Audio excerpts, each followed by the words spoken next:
देखिए एक सवाल है, मानव जीवन का आरंभ किस तत्व से होता है। क्वेश्चन है मानव जीवन का आरंभ किस तत्व से होता है। सवाल लिखने में समय लग जाएगा, ऐसे सुनिए। मानव जीवन का आरंभ किस तत्व से होता है। ऑप्शन है संयुक्त कोष, दूसरा है मातृ कोष, तीसरा है पितृकोष, चौथा है वंश सूत्र। क्या आंसर होगा?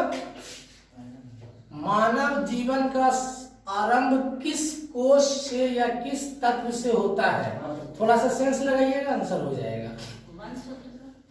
वंश सूत्र गलत हो गया, संयुक्त कोष, पितृकोष भी गलत हो गया, मातृकोष भी गलत हो गया, संयुक्त कोष। क्यों? क्योंकि कल हमने सीखा था कि एक्स गुणसूत्र और वाई गुणसूत्र, जब ये माँ का एक गुणसूत्र पिता का एक गुणसूत्र, ये नहीं समझाए थे कल, तो दोनों का मिलकर आगे संयुक्त गुणसूत्र जिसको जायगोट कहता होगा। दूसरा क्वेश्चन, संयुक्त कोष यानी जायगोट, संयुक्त कोष में वंश सूत्रों की संख्या कितनी होती है? 20 जोड़े, 21 जोड़े, 22 जोड़े। अब आंसर क्या आएगा आप लोग जानेंगे। नेक्स्ट क्वेश्चन, प्रत्यागमन सिद्धांत के प्रतिपादक कौन है। कल हम लोगों ने 3 सिद्धांत बताया था, समानता का नियम, भिन्नता का नियम और प्रत्यागमन का नियम। प्रत्यागमन में क्या पढ़ाए थे कि प्रत्यागमन में एकदम विपरीत गुण वाली संतान पैदा होती है ना। ये बात किसने बताया था? चार्ल्स डार्विन ने, सोरेनसन ने, मैकडूगल ने या हैरिसन ने? बताइए इसका आंसर। इसका आंसर है सोरेनसन। उसके बाद नेक्स्ट क्वेश्चन है, शरीर निर्माण करने वाला मूल जीवाणु कभी नष्ट नहीं होता है, बल्कि यह एक पीढ़ी से दूसरी पीढ़ी में हस्तांतरित हो जाता है। यह किस नियम को इंगित करता है? यह किस नियम की तरफ इशारा कर रहा है? ऑप्शन है समानता का नियम, दूसरा ऑप्शन है बीज कोष या मूल जीवाणु की निरंतरता का नियम। बीज कोष की निरंतरता का नियम किसने दिया? बीजमैन। बीज कोष की निरंतरता का सिद्धांत। तीसरा है गाल्टन का जीव सांख्यिकी सिद्धांत। ये गाल्टन का जीव सांख्यिकी सिद्धांत आपको बताना हम भूल गए थे, कल बताएंगे। और अर्जित गुणों के अवितरण का सिद्धांत। सवाल समझिएगा, शरीर निर्माण करने वाली मूल जीवाणु कभी नष्ट नहीं होते हैं, बल्कि यह एक पीढ़ी से दूसरे पीढ़ी में हस्तांतरित होते रहते हैं। यह कथन किस सिद्धांत को इंगित करता है? समानता का नियम को इंगित करता है या अर्जित बीज कोष की निरंतरता का नियम को इंगित करता है? बीज कोष की निरंतरता का नियम या गाल्टन का जीव सांख्यिकी नियम? गाल्टन का जीव सांख्यिकी नियम या चौथा है अर्जित गुणों का अवितरण।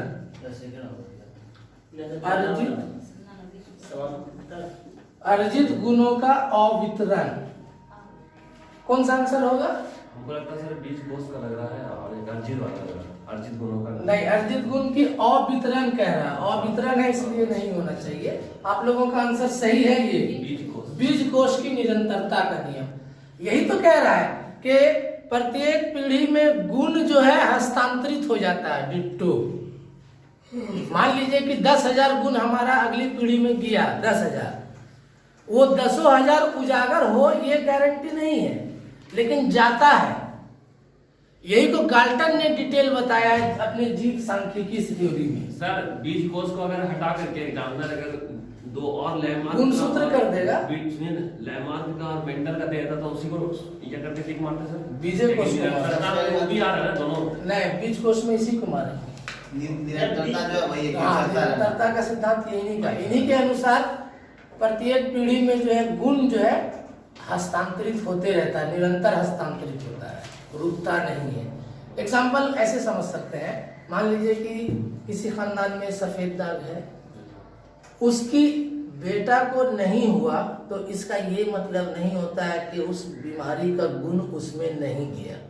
ऐसी बात नहीं है, उसमें भी गया, लेकिन उसको उजागर नहीं हुआ। ठीक है, दूसरे वाले बेटा को उजागर हो गया। ऐसा आप देखने को मिलेगा। जरूरी नहीं है कि सब में होगा, लेकिन बीज कोश का निरंतरता का नियम बताता है कि गया सब में है, लेकिन उजागर नहीं हुआ। क्यों नहीं उजागर हुआ, ये मेंडल ने क्लियर किया है कि नाटा पौधा और लंबा पौधा दोनों को मिक्स करवाया। जी सर। यहाँ तो चला गया, लंबेपन का ज्यादा गुण उसमें डेवलप रहा, नाटेपन का गुण नहीं आया, लंबेपन का गुण प्रभाव में आया। उसको कहते हैं प्रभाविता का नियम, है ना। लेकिन अगली पीढ़ी में फिर क्या हुआ कि ये नाटेपन का गुण आ ही गया था एक में, ठीक ना। चलिए, ये क्वेश्चन समझ में आ गया। अगला क्वेश्चन देखिए, बुद्धिमान, मूर्ख, सुंदर, कुरूप माता पिता के संतानें माता पिता के अनुसार क्रमशः बुद्धिमान, मूर्ख, सुंदर और कुरूप होता है। यानी बुद्धिमान माता पिता का बच्चा बुद्धिमान हुआ, सुंदर माता पिता का बच्चा सुंदर हुआ, कुरूप बदसूरत माता पिता का बच्चा बदसूरत हुआ। ये किस नियम को इंगित करता है? समानता के नियम को। ठीक है, भिन्नता के नियम में क्या होता, वो बुद्धिमान था, ये थोड़ा बुद्धिमान होगा, थोड़ा बुद्धिमान होगा। और विपरीत नियम क्या हुआ कि वह बुद्धिमान था, ये छीट खोपड़ी पैदा हुआ। समझ में आई बात। उसके बाद क्वेश्चन है, सिंपल क्वेश्चन, वंशानुक्रम में व्यक्ति को निम्न में से किनसे वंश के गुण प्राप्त होते हैं? वंशानुक्रम का जो नियम आपने पढ़ा कि गुण ट्रांसफर होता है, तो किसका गुण ट्रांसफर होता है? माँ बाप का ट्रांसफर होता है कि नाना नानी का ट्रांसफर होता है कि दादा दादी का ट्रांसफर होता है, या और उनके पुराने पूर्वज का ट्रांसफर होता है? ये सवाल है। सवाल है, वंशानुक्रम में व्यक्ति को निम्न में से किनसे वंश के गुण प्राप्त होते हैं? माता पिता से, पूर्वजों से, अपनी प्रजाति से, या इनमें से सभी से? पूर्वजों से सर, सभी से। गाल्टन का थ्योरी हम आपको नहीं पढ़ाए, भूल गए। गाल्टन ने ही हमें बताया है, गाल्टन ने हमें बताया है कि खाली माता पिता का गुण बाप बेटा में नहीं आता, अगली पीढ़ी में चाहे खाली नाना नानी या खाली दादा दादी का गुण नहीं आता है, बल्कि कुछ गुण उनके पूर्वज का भी आता है, कई पीढ़ी के बाद का भी गुण आ जाता है। ठीक है, उन्होंने एक फॉर्मूला सांख्यिकी गणना की है। सांख्यिकी का मतलब ये होता है स्टैटिक्स, गणना करना। क्वेश्चन है, प्रत्येक वंश सूत्र में पितरैकों की संख्या कितनी होती है? एक जीन्स के अंदर 3000 गुण पाया जाता है, लेकिन यहाँ पे सवाल क्या है, एक गुण सूत्र में कैठ जीन पाया जाता है? एक गुण सूत्र में कितना जीन्स पाया जाता है? पितरैक माने जीन्स। सवाल है, एक गुण सूत्र, प्रत्येक वंश सूत्र में, यहाँ वंश सूत्र बोल रहा है, चाहे आप गुण सूत्र बोलिए, एक क्रोमोसोम में पितरैकों की संख्या, पितरैक कहते हैं जीन्स को, हिंदी में पितरैक बोला जाता है। एक वंश सूत्र में पितरैकों की संख्या कितनी है? तो एक गुण सूत्र में जीन्स की संख्या यहाँ लिख रहा है लगभग 40 से 100, और एक जीन्स में कितने गुण पाए जाते हैं? तो लगभग 3000 गुण पाए जाते हैं। उसके बाद क्वेश्चन है, परिभाषा है, माता पिता की शारीरिक एवं मानसिक विशेषताओं का संतानों में संक्रमित होना ही वंशानुक्रम है। यह कथन किसका है?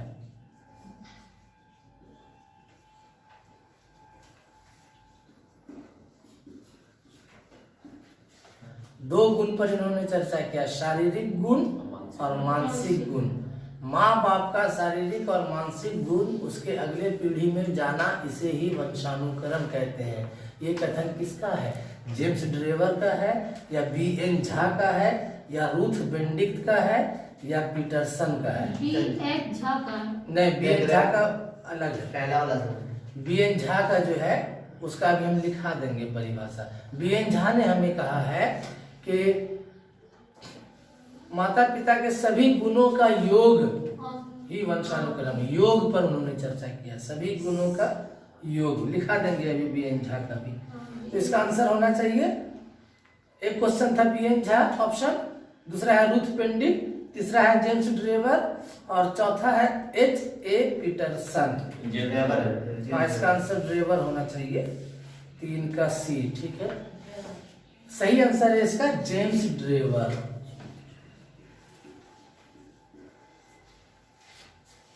ठीक ना, ये परिभाषा इंपॉर्टेंट है, इसको याद रखना है। 2-3 परिभाषा सिर्फ याद रखना है, ज्यादा नहीं इस चैप्टर में। एक B.N. झा का याद करना है, समस्त गुणों का योग है। ठीक है, एक सवाल है, संतानों को माता पिता से अथवा पूर्वजों से मिलने वाली वंशक्रम गुणों का सही मात्रा क्या है?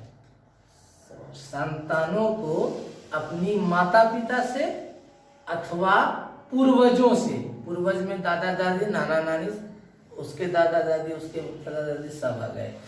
क्वेश्चन है पूर्वजों में संतानों को, क्वेश्चन है संतानों को माता पिता से अथवा पूर्वजों से मिलने वाली वंशक्रम गुणों का सही मात्रा क्या है? ऑप्शन है 1/2 भाग, 1/2 भाग माता पिता से और 1/4 भाग दादा दादी से। फिर ऑप्शन है 1/8 भाग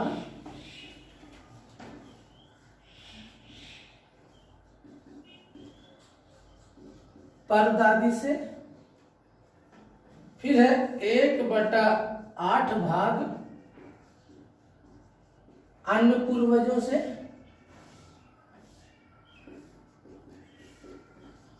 और चौथा है उपरोक्त सभी। इसका आंसर हो गया उपरोक्त सभी। अब यहाँ पर हमें गाल्टन का थ्योरी समझने में आसान हो गया कि जितना भी हिस्सा है, मान लीजिए कि 16 गुणसूत्र, हिसाब समझने के लिए 16 लेना आसान है। कह रहा है कि 1/2 भाग माता पिता से, 1/2 का मतलब होता है आधा, यानी 16 का आधा। तो का के बदले गुना होता है, ये कट गया 8 आ गया माता पिता से। अब देखिए बचा कितना रेस्ट, हम लोग मान लिए 16 गुण, तो 16 गुण में 8 गुण माता पिता से आएंगे, माता पिता से। अब बचा रेस्ट 8 में कह रहा है 1/4 भाग दादा दादी से। ठीक ना, 8 में 1/4 भाग दादा दादी से, 8 का 1/4 यानी 2 दादा से। सब देखिए भाग जो निकाला जाता है सब 16 से निकाला जाता है। जैसे हम यहाँ पर बता दे रहे 8 का 1/2, फिर यहाँ पर कह रहा है 16 का निकालना पड़ेगा, 16 का 1/2, फिर यहाँ निकलना पड़ेगा 16 का 1/4। क्योंकि चारों ऑप्शन सही है तो हम अभी हिसाब कर रहे हैं कि 16 कैसे पूरता है। तो 16 का 1/2 भाग माँ बाप से आया, 16 का 1/4 भाग दादा दादी से आया, 1/8 भाग यानी 16 का 1/8 भाग अन्य पूर्वजों से, ये 3 पार्ट हुआ परदादी से। अब फिर कह रहा है 16 का 1/8 भाग अन्य पूर्वजों से। अब गौर कीजिए, ये है माता पिता, ये है दादा,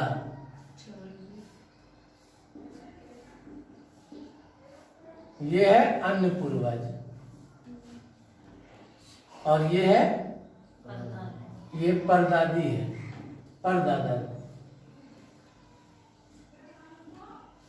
और ये है अन्य पूर्वज। देखिए इसको काटेंगे 8 आया, इसको काटेंगे चार। 4 आया, इसको काटेंगे 2 आया, इसको काटेंगे 2 आया, कुल 16 हो नहीं है।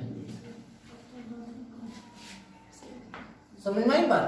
तो पता क्या चला 50%। अब अपनी सरल भाषा में जितना गुण अपनी औलाद में है 50% माँ बाप का है, 50% 25% दादा दादी का है।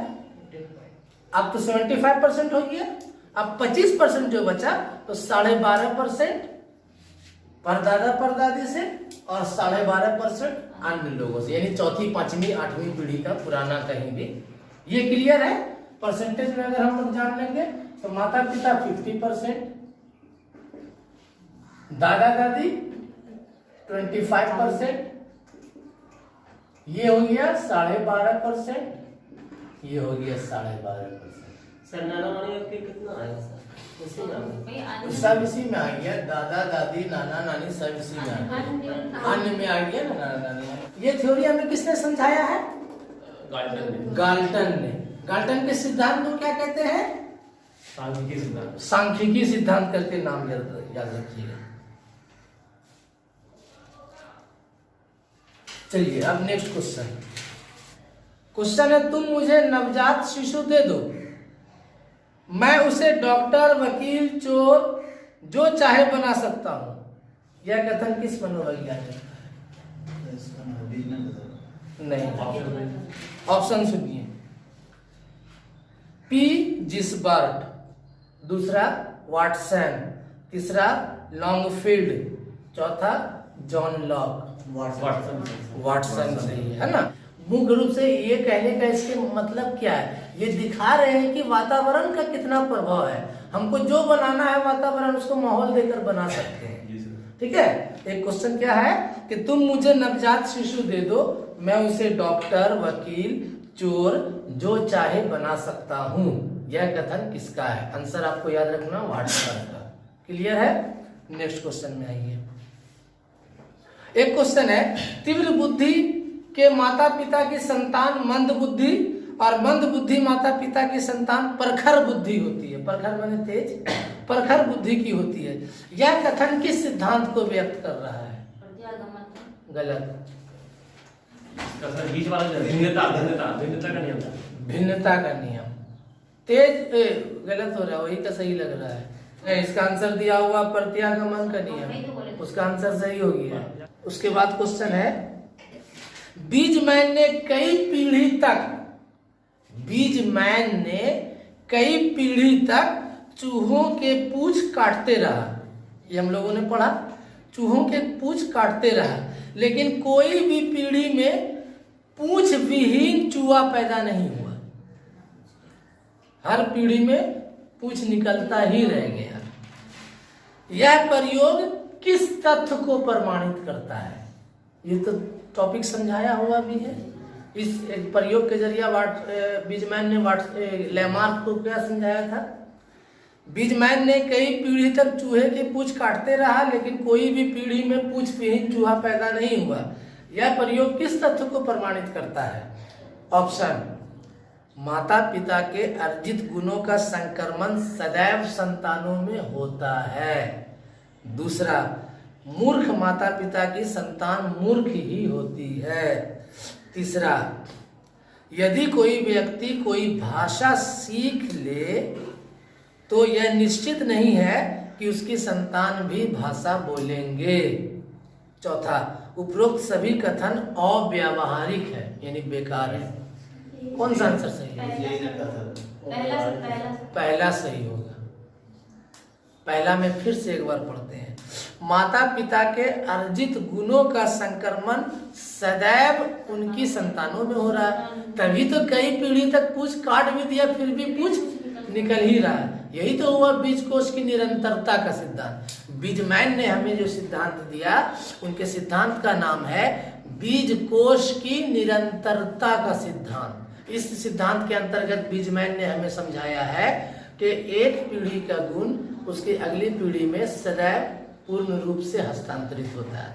देखिए इनका क्वेश्चन है, मेंडल के द्वारा किस पर प्रयोग किया गया? अब ये किस पर प्रयोग किया गया, दो ऑप्शन सही हो सकता है। क्योंकि मेंडल ने दो चीजों पर प्रयोग किया था। किस पे और मटर। तो हमको कौन सा आंसर देना है ऑप्शन के अकॉर्डिंग। ऑप्शन में कह रहा है चूहे पर, कुत्ते पर, चूहे पर, मटर पर और चूहे और दाल पर। तो दाल भी जल्दी में मार सकता है, मटर तो दाले होता है, लेकिन मटर मारना है जल्दी में। एग्जाम के समय कुछ भी हो सकता है। एग्जाम में बहुत ऐसा क्वेश्चन हम लोग गलत करके आ जाते हैं, घर आके देखते ये तो गलत हो गया, ये इतना हल्का हमसे गलत हो गया, होता है ना। तो दाल लग सकता है, आसानी से याद रखिए। मटर और दाल में इंप्रेशन के कारण गलती हाँ, वहाँ पर मटर और दाल में फर्क आप नहीं समझिएगा। पहले दाल पर नजर पड़ेगा तो पहले आपको दालें सही लगेगा, हाँ। पहले मटर पे नजर पड़ेगी तो पहले मटर सही लगेगा। होता है ऐसा। मेंडल के द्वारा किस पर प्रयोग किया गया? चूहे व कुत्ते पर, कुत्ते व मोर पर, चूहे व मटर पर, चूहे व दाल पर। क्लियर है? उसके बाद क्वेश्चन है, ये क्वेश्चन पूछ चुके हैं 40 से 100 वाला। चलिए, स्त्री और पुरुष दोनों के कोषों से कितना कितना गुणसूत्र अगली संतान को पैदा होता है, प्राप्त होता है? कह रहा है 20-20, 22-22, 23-23, 24-24, 23-23 आंसर होगा। फिर उसके बाद आइए, वंशानुक्रम खाली जगह वैयक्तिक गुणों का योग होता है। वंशानुक्रम खाली जगह वैयक्तिक गुणों का योग होता है। अब इस खाली जगह में जन्मजात भरिएगा कि अर्जित भरिएगा कि मानसिक भरिएगा कि सामाजिक भरिएगा? वंशानुक्रम क्या है? जन्मजात वैयक्तिक गुणों का योग, यानी बाय बर्थ हमें मिल जाता है। वंशानुक्रम कौन सा गुण है? तो पैदा होते ही जो गुण मिलता है जन्मजात गुण है, बाहर आकर नहीं सीखते हैं। उसके बाद कह रहा है, निम्नलिखित में से वंशानुक्रम का नियम कौन सा है? 3 नियम हमने बताया है। कौन कौन सा नियम है? एक ऑप्शन संक्रमण का नियम, दूसरा है प्रत्यागमन का नियम, तीसरा है बीजकोष का नियम। बोलिए, ये तीनों नियम बताए हैं? तो बताएं सर। अच्छा, और बीजकोष का नियम नहीं बताया? बीजकोष की निरंतरता का नियम शॉर्ट में हम कल लिखे थे ना, बीजकोष का नियम, और आज बता रहे हैं कि उसी में कर दीजिए बीजकोष की निरंतरता का नियम। तो बीजकोष का नियम भी है और पर संक्रमण का भी नियम है। ठीक है, संक्रमण का मतलब ये होता है ट्रांसफर हो जाना। अभी ऑप्शन में हमने लिखा था कि संक्रमण होता है, संक्रमण मतलब ट्रांसफर होता है। तो तीनों नियम सही है। ठीक है, ये तीनों नियम आ जाएगा। निम्नलिखित में से कौन से वंशानुक्रम का नियम है? संक्रमण का नियम, प्रत्यागमन का नियम, बीजकोष का नियम, उपरोक्त सभी। उपरोक्त सभी। नेक्स्ट क्वेश्चन है, किस नियम के अनुसार बच्चे अपने माता पिता की सच्ची अनुकीर्ति नहीं होते हैं? माता पिता के जैसा शकल नहीं मिला, फुप्पू पे चला गया बेटा। तो यही तो हुआ भिन्नता। तो ये मेंडल का नियम हुआ कि भिन्नता का नियम हुआ कि संक्रमण का नियम हुआ या समानता का नियम? भिन्नता का नियम। क्लियर है? उसके बाद सुनिए, मुख्यतः आनुवंशिकता द्वारा निर्धारित विकास की प्रक्रिया क्या है? अधिगम है या परिपक्वता है या सामाजिकरण है या इनमें से कोई नहीं? अच्छा सवाल है। परिपक्वता का मतलब होता है कि निश्चित आयु में आपको ये शरीर में परिवर्तन देखने को मिलेगा, इसे ही परिपक्वता कहते हैं।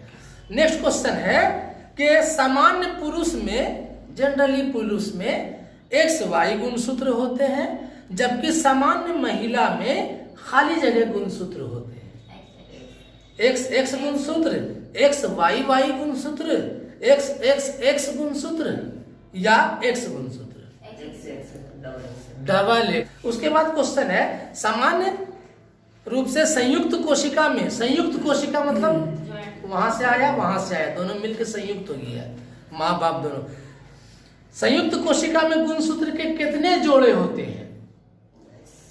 सिंपल सवाल है। 46 पीस न होता है, जोड़ा पूछ रहा, तो जोड़ा पूछ रहा। सवाल भी समझिए, कितने जोड़े होते हैं, कितने पीस होते हैं ये नहीं पूछ रहा है। 23 जोड़े होते हैं। दोनों मिला के दोनों मिला के 46 हो जाएगा। दोनों मिला के 46 हो जाएगा। 23 जोड़ा बोलिए चाहे 46, दोनों तरह से सवाल पूछता है।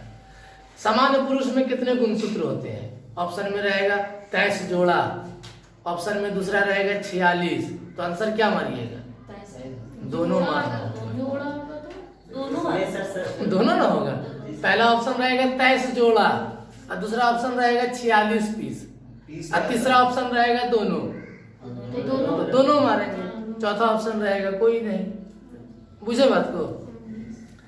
क्वेश्चन है, देखिए ये भी 40 हुआ और जोड़े में पूछेगा तो 23 देना होगा। हाँ, यानी हर दो ठो में रहता, सिंगल नहीं रहता। दोनों भी दिया रहेगा। चलिए अब एक क्वेश्चन और, परिभाषा हम बोल रहे थे कि ना 2-3 परिभाषा इंपॉर्टेंट है। एक परिभाषा आपने लिख लिया, एक परिभाषा यहाँ भी है इंपॉर्टेंट, यही है। वंशानुक्रम व्यक्ति की जन्मजात विशेषताओं का योग है। यह कथन किसका है? जन्मजात वंशानुक्रम क्या है? तो वंशानुक्रम व्यक्ति की जन्मजात विशेषताओं का योग है। यह कथन किसका है? किसका है बताइए। अभी हम बताए थे कुछ देर पहले। ऑप्शन है वुडवर्थ का, गैरेट का, बीएन झा का, हॉलैंड का। बीएन झा का सर। बीएन झा का है ना, हमने बताया था ना कि योग वाला आएगा तो समझिए बीएन झा का है। ये वाला ऑप्शन इंपॉर्टेंट है। वंशानुक्रम व्यक्ति की जन्मजात विशेषताओं का पूर्ण योग है। यह कथन किसका है? तो यह कथन बीएन झा का है। नेक्स्ट क्वेश्चन है, बालक का विकास आनुवंशिकता और वातावरण दोनों का गुणनफल है। एकदम सटीक परिभाषा, बिल्कुल सही परिभाषा। क्योंकि पहले मनोवैज्ञानिकों में झगड़ा होता था। कोई बोलता था कि खाली हमारे डेवलपमेंट पर वंशानुक्रम का प्रभाव है, कोई कहता था बट वंशानुक्रम कुछ नहीं है, हमारे विकास पर किसका प्रभाव ज्यादा है? तो वातावरण का प्रभाव ज्यादा। वाटसन सब वो तो चैलेंज कर दिया, जैसा बच्चा तो हम वैसा उसको बना देंगे। तो दोनों में झगड़े को शांत करने वाला ये परिभाषा है। ये क्या कह रहे हैं? रुको रुको रुको। वंशानुक्रम बालक का जो विकास है वो आनुवंशिकता और वातावरण दोनों का गुणनफल है। यानी दोनों का गुणनफल है, दोनों गुना में आता है, दोनों का मेल है, दोनों का बराबर असर हमें पड़ता है। यह कथन किसका है? ये याद रखना इंपॉर्टेंट है ना। हमें आपको ये अपनी समझ डेवलप कर लीजिए कि अगर आपसे ऑप्शन आ जाए कि मानव के विकास पर किसका अधिक प्रभाव पड़ता है, ऑप्शन आ जाए वातावरण का, ऑप्शन आ जाए वंशानुक्रम का, ऑप्शन आ जाए दोनों का, ऑप्शन आए किसी का नहीं, तो क्या करना है? दोनों का। बालक का विकास आनुवंशिकता और वातावरण दोनों का गुणनफल है। इसका आंसर वुडवर्थ होना चाहिए, वुडवर्थ। ये तीनों परिभाषा इंपॉर्टेंट है बाबू, याद रखिएगा, है ना। 3 परिभाषा कौन है? एक बीएन झा की परिभाषा और एक उनका जेम्स ड्रेवर की परिभाषा, यहाँ जो लिखा हुआ है, और एक ये वुडवर्थ की परिभाषा। ये तीनों परिभाषा इंपॉर्टेंट है। उसके बाद क्वेश्चन है, आनुवंशिकता को खाली जगह सामाजिक संरचना माना जाता है। आनुवंशिकता को कैसी सामाजिक संरचना माना जाता है? गौण सामाजिक संरचना या गत्यात्मक या स्थिर या प्राथमिक? इस क्वेश्चन को समझ लीजिए, आया हुआ क्वेश्चन है। हाँ, इसका आंसर स्थिर होता है, इसको समझ लीजिए। ये तो नोट कर लीजिए, ये जो है इसको नोट कर लीजिए आप लोग और लिख दीजिए गाल्टन के सिद्धांत का अनुसार। गाल्टन का क्या था? सांख्यिकी, जीव सांख्यिकी सिद्धांत।